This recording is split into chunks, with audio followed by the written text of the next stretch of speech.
moment. For all my life. David Wood, good morning. Good morning, brother.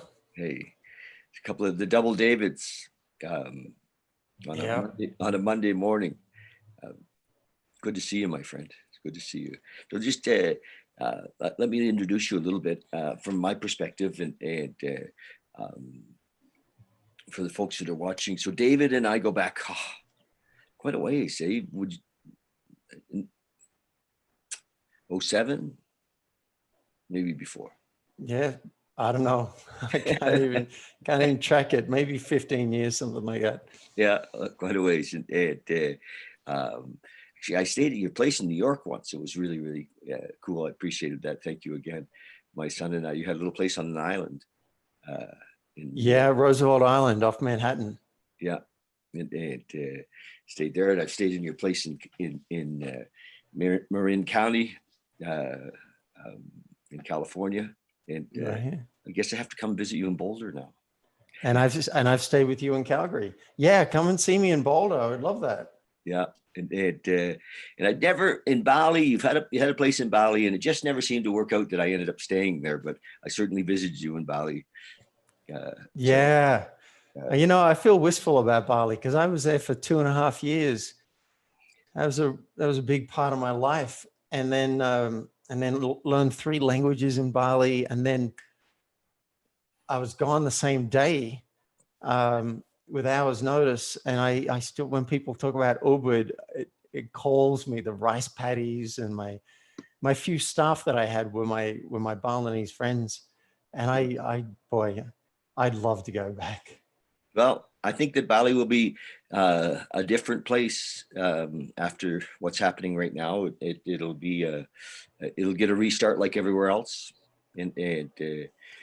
So thank you for coming on this morning. I just want to explain to folks why we do this, it came to me a couple of weeks ago that people all around us were really upset. Their world had been turned upside down, and they were questioning what's going on and how do I deal with this and how do I explain this to my wife or my husband. I've lost my job. The kids are at home. They're driving us crazy. Um, and and and I realized that I have a lot of friends in my life who have been through, huge awakenings in their life, and many of us in our awakenings have what I call danced with the demons. We've lived on the edge.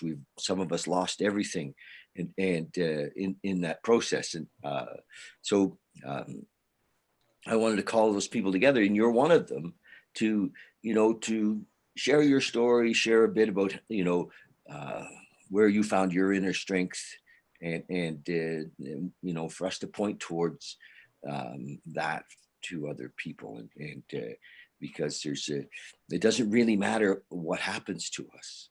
It's how do we deal with it? How do we internalize it?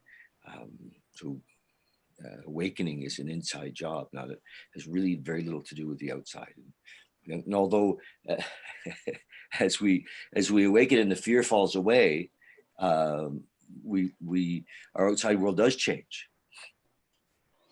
And so I know that you not only had some life changing experiences, but you coach people daily on you know the how tos of discovering their own inner connection, their own inner power. So, how's it going? Are you working in that area still, helping people or working with clients? Or Yeah, I'm doing a lot of coaching. So my experience of the virus and the impact in the world is coming through my clients. See, I've worked remotely for 20 years. It was 1999 I started coaching, and then I've always loved working from home. And I'm a bit of a hermit these days too. I was only leaving the house once a week to go and see people and maybe get some cuddling. And I've got a Dan, pup. I've got a puppy now. I've had a puppy for months, and so I'm very happy to just stay in the house. And I live in the mountains overlooking this beautiful valley. And yesterday, I mean, the day before yesterday, it was almost t-shirt weather. And then yesterday, boom, the whole valley's covered in snow and it's freezing. And I love it. It sounds like Calgary. Yeah. Yeah. See, I grew up in Australia. Mhm. You to see snow in Australia, you had to drive, I think it was 10 hours. South. We would do an overnight bus, drive 10 hours to the snowy mountains and do a ski trip for a couple of days and then 10 hours back on the bus. So for me this happened last night. I opened the balcony door and saw snow on my balcony and I was thrilled. I'm like, where have I ever lived where there is snow on my balcony? And I stepped out in my feet and it was freezing. And so I'm, there's very little impact directly on me from this whole pandemic because I was set up for a pandemic. Yes. Basically.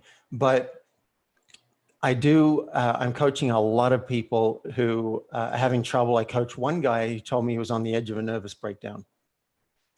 And with that introduction, and you talked about dancing with the demons, I started scanning back through my life and I can think of two situations.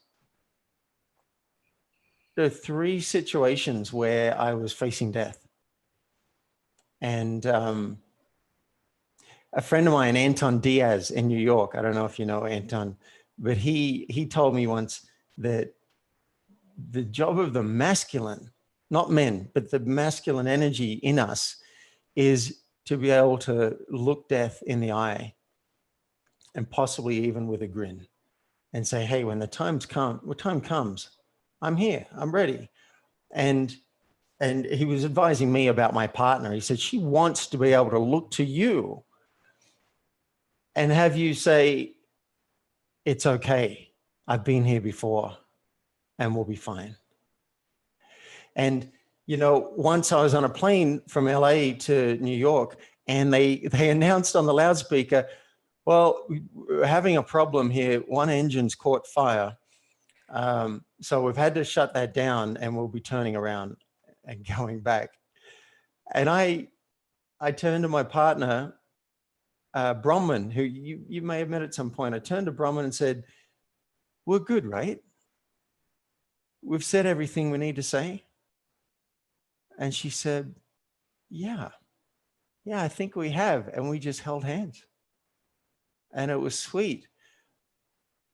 And then another story that came to mind is when I was in a Department of Motor Vehicles and a guy jumped the counter wearing a ski mask. Now, no one else in the whole place moved. There had to be 20 people in the place. I just said, in my head, I said, see ya. I went straight to the door. And another guy came through with a mask and he had a gun and he grabbed me and said, you're not going anywhere. And it was really fascinating that instead of panicking, I just listened. So he said to everybody, act natural, stand against the wall. People lay down on the ground. And he's yelling at them and pointing the gun, stand up against the wall. And then people had their hands up and he said, hands down, act natural. I'm like, stand against the wall, hands down. I got that. And I was almost like I was with them and with the room. And then when he left, he said, anyone follows us, we kill you. I'm like, okay, that's very clear. And then they left, and my friend Graham, and I love him to this day for this, he walked over and the first words out of his mouth were, Dave, can you witness this for him? I mean, maybe it was the Australian way to be, but and I've also had my paraglider collapse at 300 feet and I was plummeting to the ground. Now I was not calm then. I'd tell you, I was not calm at all, but I was focused on trying to get that wing to fly again. And at 80 feet above the ground, it reinflated.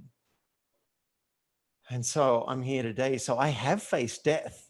And I think with this coronavirus, people are facing, my instinct says two things. One, fear of death. We could die. That could happen.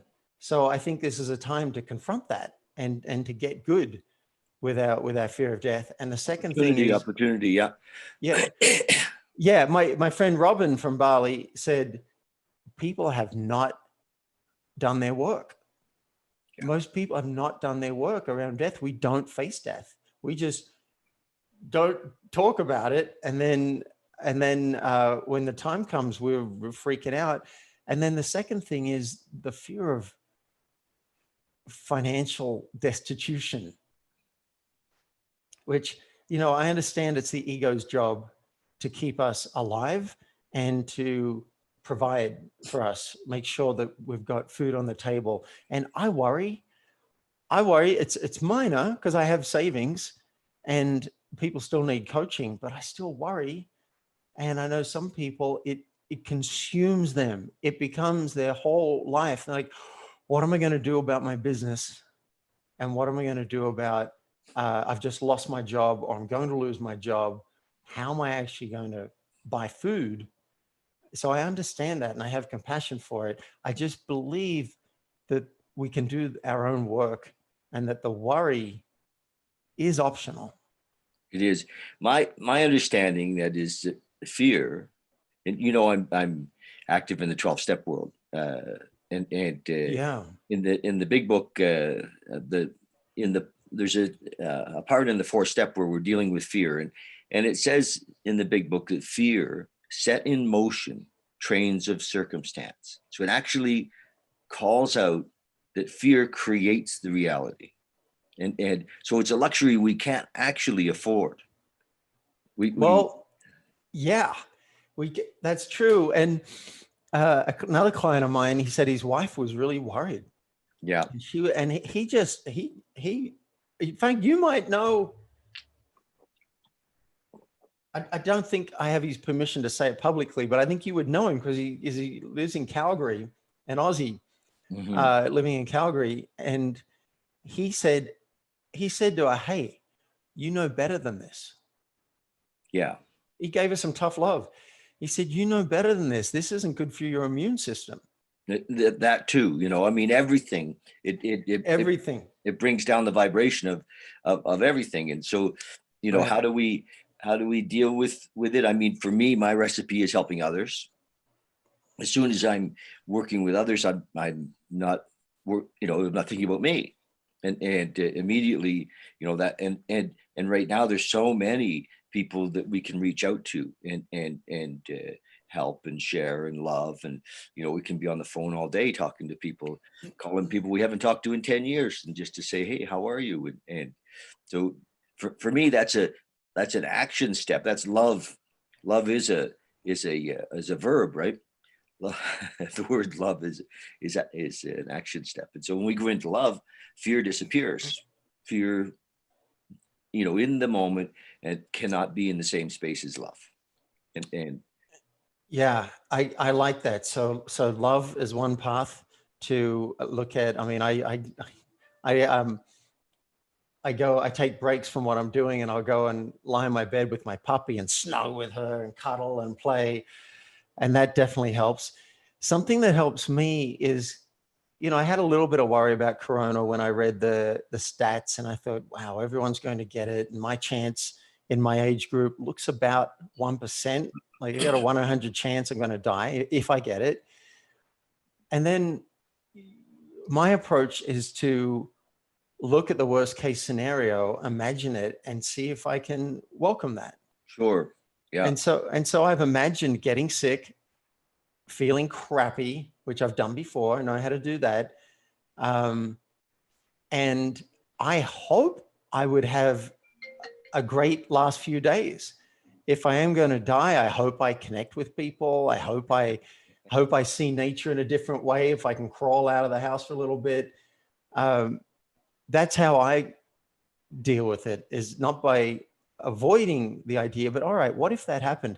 This seems like a silly example, but once in New York, I put my laptop down on the street in New York to take a photo of somebody, and then promptly walked away, and we jumped in a cab and we went downtown, like 40 minutes away from the restaurant. And maybe listeners can imagine when you lost your laptop or your phone, or like something's like it's a part of you. Yeah. And yeah, I was freaked. And I think it took 2 seconds for me to let it go. Now I'll still do everything I can in my power to get it back. But I'm like, okay, if I had to, all the photos are gone. I'll start over again. It took 2 seconds. And I called the restaurant and they said, oh yeah, someone saw it lying on the street and brought it in. We've got it for you. Wow. But sounds like Bali, not New York. Right. Yeah. But I really think I study authentic relating and I teach authentic relating here in Boulder. And one of the 5 practices is welcome everything. And it's all part of all the spiritual traditions and the religious traditions. Yeah. Even years ago at Carnegie, in one of his practices was, become prepared to accept, whatever it is that you're fearing, whatever it is that you're imagining, the worst case scenario. Can I live with that? If I can live with that, then everything else is. Yeah. That's a great piece, David. Yeah. So people were resisting things a lot, and we're coming from the fighting. I just coached someone yesterday who was just resisting something. It was what happens when someone says like do this, and then he was like going crazy. She goes nuts. Pet peeve. She cannot focus on the conversation. She goes nuts. And so she's resisting that. She's not welcoming that about herself. And she's not sharing that with the other person. She's judging herself. And I said, I want you to lean into it, share it, reveal it with the person, and even ask them to do it a little more. Say, could you ramp it up so I can get some practice with this? I may not be able to listen to a thing you say, but I want to at least be real about this. And then that guy I mentioned that I was coaching, who said he was on the edge of a nervous breakdown, his roommate decided to violate the shelter-in-place order and fly to LA to visit her parents. And she's young. She's like, I don't care. I don't care if I get it. And then she wants to come back to live with him. And he's freaking. And he's like, no, I want to live. I really want to live. So I helped him strategize. I said, look, I'll strategize with you till the cows come home. I'm good with warfare. We'll look at how to use the carrot and the stick and legal options and police options. We'll look at all that. But first, let's look at where you're coming from. You are flipping out. Why do you think you're flipping out so much about death? And we looked into it, and he realized that he's got a lot he wants to live for, and that when he was younger, his mother's best was never enough. She always said, I'm just doing my best. I'm doing my best. And it wasn't good enough. Yes. And he's worried that his best won't be good enough. So when we got to that, he was able to breathe, and knowing that I had his back, and we breathed together on the phone. And he's like, oh, he could feel the difference in his body. I said, now you come from there with this woman. You talk to her from that place. You're going to get a different response than if you are freaking, because all she's going to receive is the freaking. And then from that place, you can also be vulnerable and share with her. You can even try begging. But really let her know how scared you are and how you'll do anything to stop this. And would she help you? Yes. And come up with something together. Whole different energy. Nice. I can relate to that. I have a kind of a recovery house. I live with 3 other guys. They're all in the 12-step recovery program. And one of my roommates is going out every day to work and coming back and stopping sometimes on the way home to spend some hours with his girlfriend. And I was feeling the same thing. I was thinking, like, we don't know where she's been. And all of that. And it took me a couple of days to just let it go. It was like, okay, I'll just let it go. I mean, I'm taking care of my own practical. I give a bit of physical distancing here in the house, and we're cleaning and managing things. I'm doing what can be done. Just like you said, with the laptop, we're going to do what we can to get it back, but I've lost my any concern. I'm like, okay, and we had a good talk, he and I, and he's being conscious of the fact that, there's not just him in the house, that, there's others. Yeah, it reminds me of, I've practiced polyamory for years, loving more than one person. And it reminds me of the poly community, where if you're polyfidelitous, it means there's a closed group of people that you have sex with. And it's very important that no one has sex outside that group.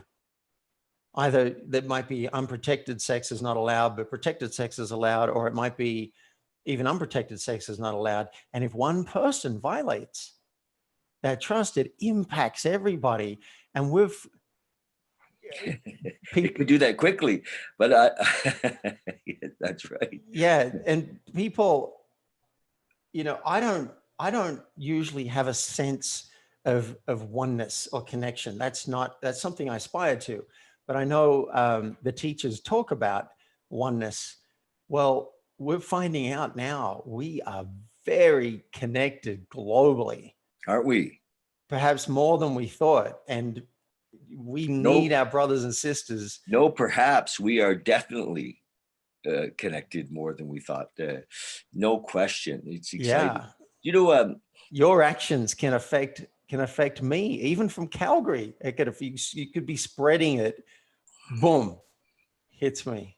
I spent the last few months being quite intimate with Muji. I've been listening to Muji. You know who Muji is? No.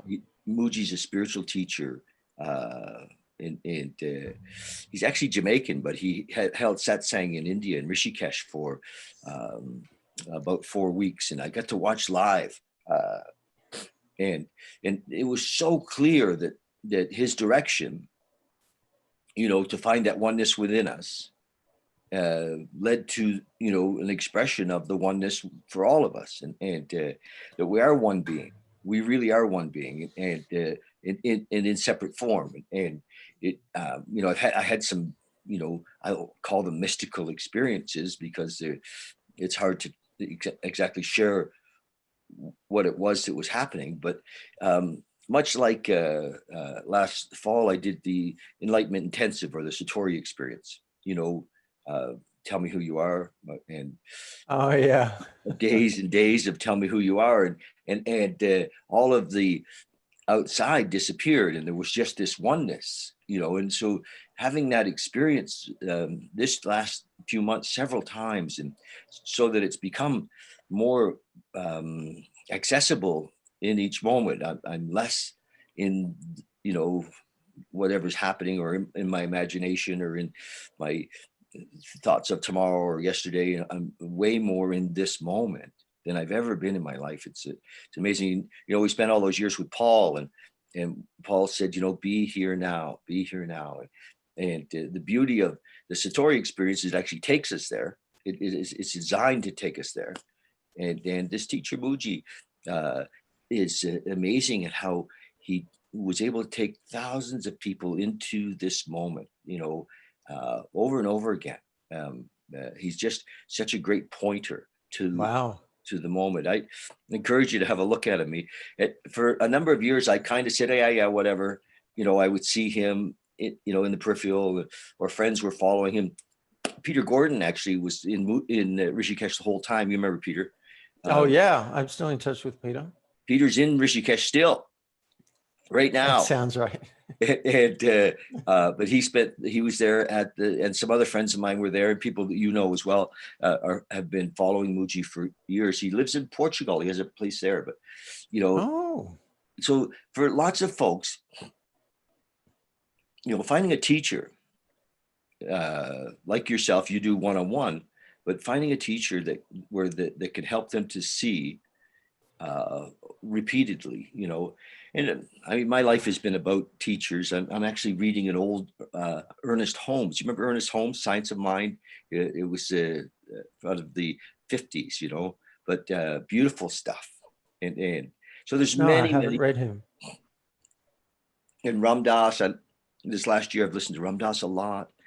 and Eckhart Tolle a lot, and Alan Watts a lot. I love Alan Watts. You know, you're reminding me that hearing you speak, I'm thinking that so much of my coaching, like we deal in the practical world, how we're going to change time and space if we can in this 3D world. Like Yes. how are we going to make more money? How are we going to resolve this relationship with my wife or husband? How am I going to do all that? And I love that stuff. I'll strategize all day, but I can hear where someone's coming from. Is the energy about complaint or problem? And yeah, I'll just say it again. The best action is, can you welcome what's happening?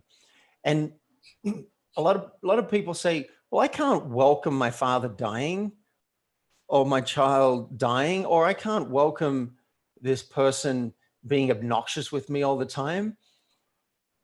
Welcoming doesn't equal agreement. It doesn't mean you're just going to put up with it and let it happen. Someone said it's like someone comes to your door. It's an intruder. They're trespassing. And you could meet them with a shotgun and be angry and say, get out of here. Or you can say, hi, how you doing? I'm not taking any visitors today. Have a great day. Totally different energy, probably a better result.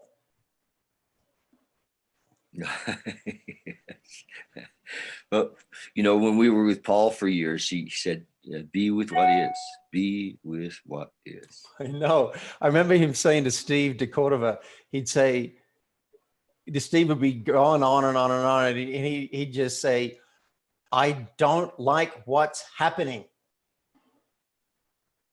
And then Steve would go on and say, well, but yesterday I was like, and Paul would go, yesterday, all my troubles seemed, he just kept on messing with him.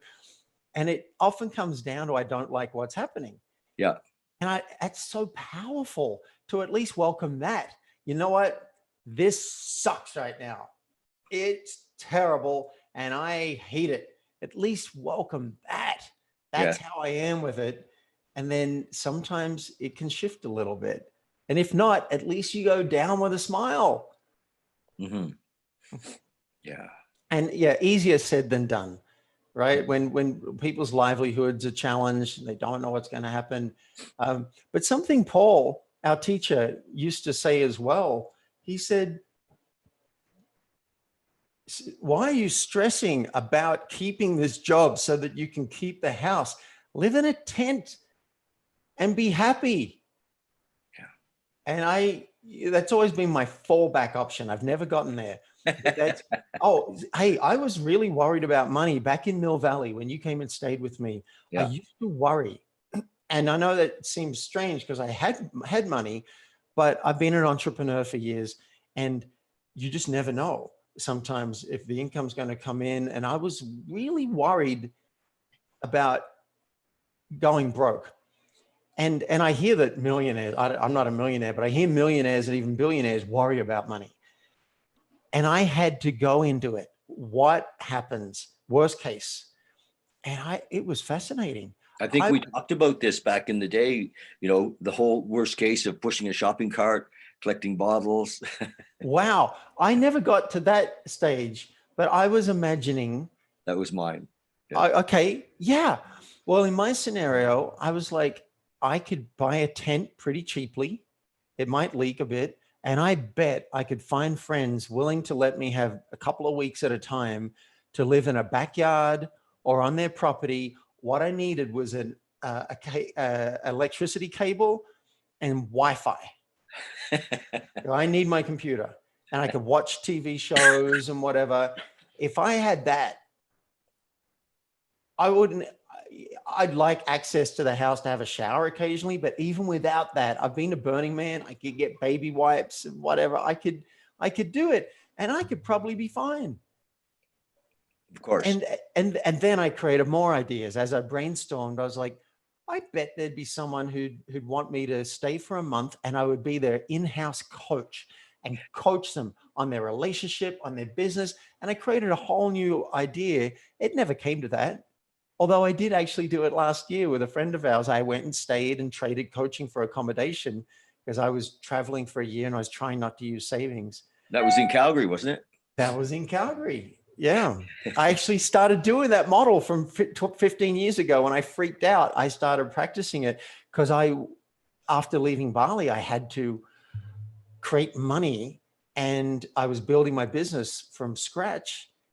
And it's been touch and go for 2 years, David. I'll tell you, financially, because I'm reinvesting, building the business. I have faith that it'll come, but I don't know if I'll be able to pay the bills this month without going into savings. I don't know if that'll happen. That's the game that I'm playing. I don't want to use those savings because then I'm like, what if the savings go?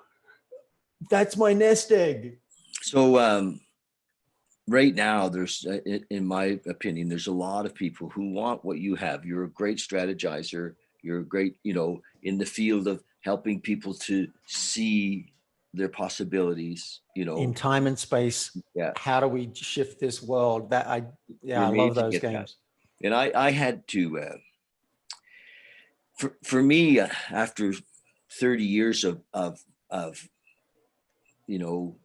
trying to manage, I've realized that I can't. and I just can't. The first step in my program of recovery, which I'm still really super active in, is that, I was powerless over whatever substance or whatever I was using to take myself out of the moment, whether it was drugs, alcohol, sex, food, gambling, and the list goes on. That not only was I powerless over those things, but that my life was unmanageable. And it took me a lot of years to realize that if I was going to live a spiritually based life, a spiritually based program, which the 12 steps are totally 100%, the most amazing, steps to a spiritual life or a God-centered life, if you will, I had to realize that I can't seem to throw together enough strategies for me. My mind just doesn't hold on to shit. And so I surrendered. I literally surrendered. I said, you know what? I threw in the towel. I said, I'm willing to lose everything, which I did last year, really, and let it all go and be in service to this higher power. And so I've let go of goals. My men's team are like, well, you don't have any goals? Actually, no, I don't. I've set no goals. I'm living in this moment only, and asking for direction from this connection that I have with this higher power. I feel myself dropping in just hearing you speak. And so the other didn't work for me. I think it works for millions, but it didn't work for me. I could not manage my own life. I just kept, because I would be in my ego trying to get, and I wasn't really in love trying to serve. I was serving to get, and so I just let go of the results. I let go of the whole idea that there's anything in it for me at all, and it seems to work. I have a beautiful place to live, and everything's working out. What do I know? In my plan, nothing was working out because my plan was that I was supposed to be a millionaire. My plan is, it was always something was missing in my plan.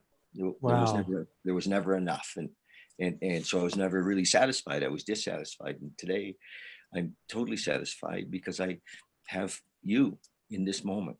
I have the people that I work with and in recovery, and I have a beautiful place to live and sleep, and what else is needed? So true. Yeah. I feel my energy shifting. I feel my body relaxing, hearing you speak, and so much is happening. I realized that when you talked about escaping the moment with addictions, I do that constantly. Well, maybe not now in this moment, but But you know, come 3 o'clock, I'm going to jump into a video game that yesterday I played 12 hours. And when I took breaks, I watched someone else playing the game. That was my weekend. And I'll use substances to change my state. And so I don't think that'll happen forever, but I am escaping, and hearing you speak just has me relax and open. Like, yeah, I have this beautiful home, and I have my dog, and I have the valley, and I've got wonderful friends, and I've got wonderful work. I've got wonderful food Yeah. to eat. I'm going to make green smoothies for the week.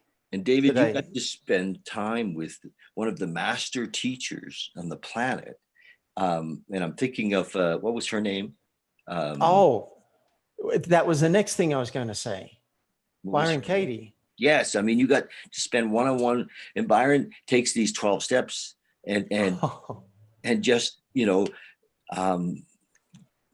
brings you right into the whole process of surrender, of turning your will and your life over, and literally turning your will and your life over so that you're in service to this higher power, to this moment, to love. And she was the master. She is the master at this. I think that was the result of her work. She also sent us, like when I did a month with her, I paid $20,000 and lived in a house with 10 other people. Yes. Many of whom I hated. One guy said he was going to kill me, and he was big enough to do it. And I thought, I went and complained to the staff, and they said, "Oh, we'll get right on that. We'll handle it." Nothing happens. I'm walking around waiting for this guy to beat the crap out of me, and nothing happens. And when I finally mentioned it to Katie, she said, "Oh, yes, life happens." Are you fucking $20,000? So, but what I got $20,000 to actually feel that insecurity, to actually live in that not knowing. Yeah. Well, you know what happened? Because I was strategizing like crazy. I was going to file a police report so that I had some groundwork laid so that when he did actually attack me, I could prosecute. It had evidence. Yeah. Yeah. I was really physically worried for myself. He was an NFL player and a bodybuilder and a boxer. And my brain's like, hey, I was senior belt in my karate class. Maybe I could take him. Sounds like Lewis Hall, who's anyway, the NFL player. And do you remember who it was? No, I don't know that name. All right. But anyway, he was. I was like, hey, when I was 15, I was senior belt in my karate class. Maybe I could take him. And another guy said, he will snap you like a twig. You're kidding. So what I decided after doing the Byron Katie process called the work, I decided that my body's safety was his business. He seemed so interested in it. I gave it to him. My body's safety was in his hands. If he decided he wanted to beat me up, he could decide that. And in the moment, I'm sure I would react. I'm sure I would do something or whatever, or I'd get beaten up, whatever. I stopped looking in all the bushes to see if he was going. So you surrender. That's a process. I actually surrendered it to him. Yes. And then nothing, he never attacked me. Surrendered to life. You surrendered to him. He was the manifestation of life. He was, so in each moment, be with what is. And I found out at the end of the month, he was having a real heart-to-heart with Katie, and we were witnessing it. And he said that his brother used to beat the crap out of him, and his brother's name was David. Here we think things have something to do with us. It had nothing to do with you at all. Yeah. And in one moment when he was screaming at me, like I couldn't sleep. So I got up to leave the room, and he screamed at me, and I sat on the bed and I breathed. Mm-hmm. And I practiced literal listening. And he said, "What the hell do you think you're doing?" And I said, "I'm breathing. I'm sitting here listening to you." And he said, "I'm going to kill you." And I said, "I don't think you will." He said, "Why the hell not?" He's still screaming. I said, I just don't get the sense that you actually want to kill me or hurt me. Yes. And he said at the end of that month, he said, David was right. He said, I've never hit anybody. He just didn't have to because he was so huge. So, you know, with Katie, after all the work I did, our friend, our mutual friend, Flavin, I know you know Flavin. Hawaii. Yep. Yeah. And Flavin called me once and she said, hey, after all this Katie stuff, don't you find that no matter how bad things get, there's a part of you that knows that it's still okay? I said, yeah. Whatever happens, it's like I've been there somehow to the worst case scenario. I've looked at everything. I think it's okay. And Katie loves to quote Einstein. And Einstein said, there's only one fundamental question to answer. Do you know the question, David? Probably, but in the moment I can't. One fundamental question to answer: is the universe friendly? I didn't know the question. Yes. That's it. And I've got goosebumps now because I realize the power of that question. If your answer is no, then you better be on your guard. Every moment of every day, you got to watch your back. But if the universe is friendly, then you can surrender to it. And there's, I can't give away the exercise, but she, during her school for the work, she has a thing that we have to do that I would never have done in a million years without her guidance. And you have to actually go and be with strangers in a way I've never been before. And at the end of, say, 2 or 3 hours, she brings us back together and she just says to us, is the universe friendly? And we were weeping. Nice. So yeah, that's a core shift. If you can start to welcome more, if you realize like the pressure of this earth, the temperature, the air composition is all constructed for humans to exist. It's incredible. The chair that you're sitting on. So yeah.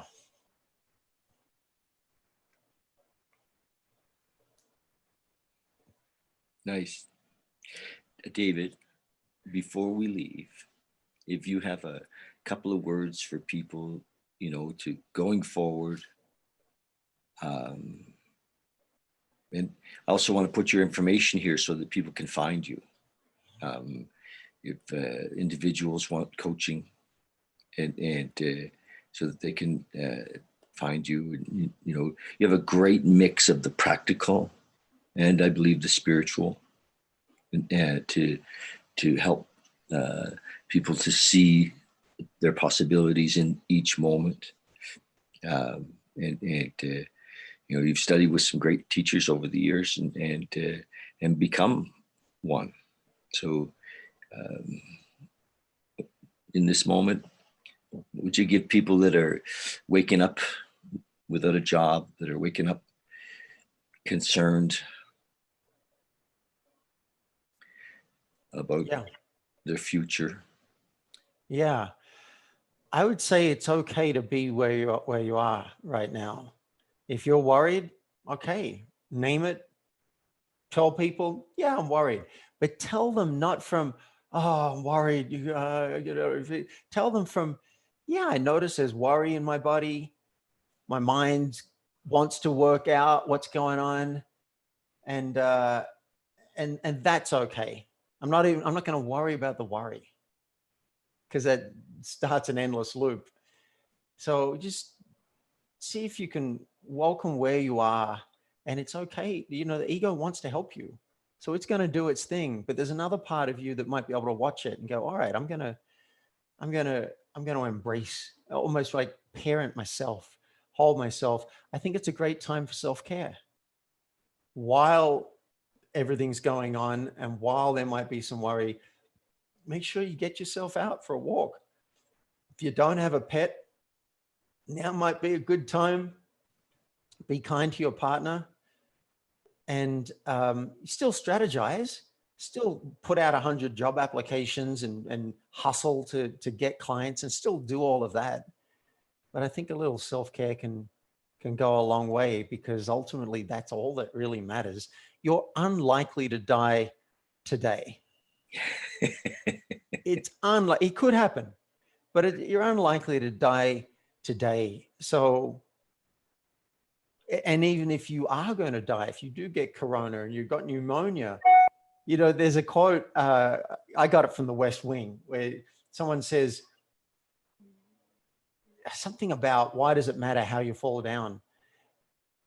And the answer was, when the fall is all that's left, it matters a great deal. So if we do go down, you know, we can go down with love and connection. Nice.